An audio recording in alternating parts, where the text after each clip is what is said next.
अस्सलाम वालेकुम रहमतुल्लाहि व बरकातहू। आपकी मराठी की टेक्स्ट बुक पेज नंबर 5 कविता 5 गारिया गारिया भिंगोरिया। इस कविता को हम पढ़ेंगे। यहाँ देखिए, जो जिन इलाकों में बहुत ज़्यादा सर्दी पड़ती है वहाँ पर ठंडी के दिनों में अक्सर जब आसमान से बारिश होती है तो कपास की तरह सॉफ्ट आसमान से बर्फ गिरती है, उसे हम गारा कहते हैं। वो बहुत ही सॉफ्ट और नरम होती है और जब वो गारा आसमान से गिरती है तो बच्चे खुशी खुशी आते हैं और उसको हाथ में उठाते हैं, और जब वो हाथ में उठाते हैं तो फौरन वो गारा पिघल जाती है। यहाँ देखिए, ये बच्चे खुशी खुशी जो बर्फ के टुकड़े उठा रहे हैं, लेकिन वो बर्फ पिघल रही है। बाद में उनकी अम्मी उनको आवाज़ देकर बुलाती है कि ठंडी है, घर में आ जाओ, हाथ मुँह धो लो। ठीक है, अब ये पोयम पढ़ेंगे, आप भी पढ़िए।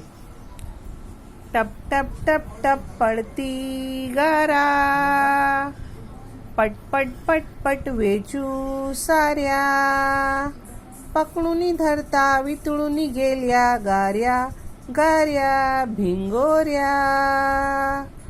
गडगड गडगड मेघ गरजती, चमचम चमचम वीजा चमकती, थुई थुई थुई थुई मोर नाचती गार्या गार्या भिंगोऱ्या।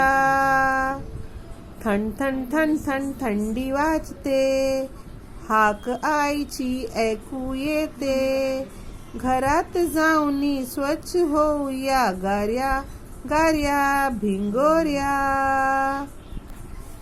इस नज्म को आपको याद करना है और उसका वीडियो और ऑडियो बनाकर भेजना है ग्रुप पर।